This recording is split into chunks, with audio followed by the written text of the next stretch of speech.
കൊല്ലം അഞ്ചലിൽ കോൺഗ്രസിന്റെ സമരാഗ്നി പരിപാടിക്ക് പണപ്പിരിവ് നൽകാത്തതിന് മണ്ണെടുപ്പുകാരെ ആക്രമിച്ച കോൺഗ്രസ് പ്രവർത്തകർ. ഇരുവിഭാഗം ആളുകൾ തമ്മിൽ സംഘർഷമുണ്ടായി. തുടർന്ന് ഇരുകൂട്ടരുടെയും പരാതിയിൽ പോലീസ് കേസെടുത്തു. അഞ്ചൽ ബൈപ്പാസിനടുത്ത് മണ്ണുമായി എത്തിയ ടിപ്പർ ലോറി കോൺഗ്രസ് പ്രവർത്തകർ തടഞ്ഞതോടെയാണ് തർക്കങ്ങളുടെ തുടക്കം. അമിതഭാരം കയറ്റിയെത്തിയെന്ന് ആരോപിച്ചായിരുന്നു ലോറി തടഞ്ഞത്. നിയമാനുസൃതമായ പാസ് മുഖേനയാണ് ലോറി എത്തിയതെന്ന് മണ്ണെടുപ്പുകാർ വാദിച്ചു. ഇതോടെ ഇരുവിഭാഗങ്ങളും തമ്മിൽ സംഘർഷമായി.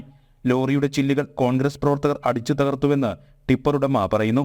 സമരാഗ്നി പരിപാടിക്ക് മണ്ണെടുപ്പ് കരാറുകാരോട് കോൺഗ്രസുകാർ 10,000 രൂപ ആവശ്യപ്പെട്ടുവെന്നും എന്നാൽ പണം നൽകാൻ വിസമ്മതിച്ചതിലുള്ള വൈരാഗ്യത്തിലാണ് ലോറി തടഞ്ഞ് പ്രശ്നങ്ങൾ സൃഷ്ടിച്ചതെന്നും ടിപ്പർ ഉടമ പറയുന്നു. ഇന്നലെ ഇവിടെ ബൈപ്പാസിൽ മണ്ണടിക്കുന്നതായിട്ട് കോൺഗ്രസുകാരുമായിട്ട് ചെറിയൊരു വിഷയമുണ്ടായി. കാരണം വെച്ച് കഴിഞ്ഞാൽ ഇവിടെ കോൺഗ്രസിന്റെ സമരാഗ്നി എന്നുള്ള പരിപാടിക്ക് ഫണ്ട് ചോദിച്ചു. ആ ഫണ്ട് ഞങ്ങളെ കൊണ്ട് താങ്ങാൻ പറ്റാത്ത തുകയായിരുന്നു. അത് കൊടുക്കാത്തതിന്റെ പേരിൽ ഇവിടെ സംസാരമാവുകയും ഞാൻ എൻ്റെ വണ്ടിയും കൊണ്ട് മണ്ണ് ഇവിടെ തട്ടാതെ വേറെ പാസ്സുള്ള മണ്ണാണ് വേറെ സൈറ്റിലോട്ട് പോകുന്ന വഴിക്ക് ഇവർ കൂടെ വരികയും ബൈക്കിലും കാറിലുമായിട്ട് പുറകെ വന്ന് എന്നെ മർദ്ദിക്കുകയും എൻ്റെ വണ്ടി അടിച്ച് തകർക്കുകയും ചെയ്തു. എൻ്റെ വണ്ടി പൂർണ്ണമായിട്ടും തകർന്നു. മെയിൻ ഗ്ലാസും കാര്യങ്ങളും മൊത്തം അടിച്ചു തകർന്നു. എൻ്റെ വണ്ടി ഇരുന്ന പേഴ്സും കാര്യങ്ങളെല്ലാം പോവുകയും ചെയ്തു. അതേ കണക്ക് തന്നെ ഞാൻ കടയ്ക്ക് സ്റ്റേഷനിൽ പരാതി കൊടുത്തു. മണ്ണെടുപ്പുകാർ തങ്ങളെ ആക്രമിക്കുകയായിരുന്നുവെന്നാണ് കോൺഗ്രസുകാരുടെ വാദം.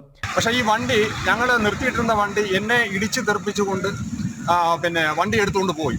അപ്പോൾ ഇതിന്റെ കൂട്ടത്തിൽ വന്ന നാസർ എന്ന് പറയുന്ന അവന്റെ മണ്ടേ കൂടെ വണ്ടി കയറ്റിട അവനെ കൊല്ലട എന്ന് ആക്രോശിച്ചുകൊണ്ടാണ് അവന്മാർ വണ്ടി എടുത്തുകൊണ്ട് പോയത്. എന്നിട്ട് അദ്ദേഹം വന്ന ഒരു ബൈക്കുമുണ്ട്, അതിന്റെ ഗുണ്ടകൾ വന്ന ബൈക്കും ഇവിടെ സ്ഥലത്ത് എടുത്തു. അപ്പോൾ നിങ്ങൾക്ക് നോക്കിയാൽ തന്നെ കാണാം, ഇതാണ് സംഭവം. മണ്ണ് മാഫിയെ കൊണ്ട് ജീവിക്കാനൊക്കാത്ത ഒരു പൊതുപ്രവർത്തകർക്ക് പോലും ജീവിക്കാനൊക്കത്തില്ല. അവരുടെ അഭിപ്രായങ്ങൾ പറയാനൊക്കത്തില്ലെങ്കിൽ അധികാരികളെ ഈ വിവരങ്ങൾ അറിയിച്ചു കഴിഞ്ഞാൽ കൊല്ലുന്ന ഒരു അവസ്ഥയിലേക്ക് ഇത് മാറിയിരിക്കുകയാണ് എന്നുള്ളതാണ് സത്യം.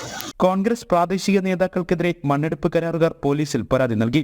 കോൺഗ്രസ് പ്രവർത്തകരും മണ്ണെടുപ്പുകാർക്കെതിരെ പരാതി നൽകിയിട്ടുണ്ട്. അഞ്ചൽ കടയ്ക്കൽ പോലീസാണ് ഇരുവിഭാഗങ്ങളുടെയും പരാതിയിൽ കേസെടുത്ത് അന്വേഷണം നടത്തുന്നത്.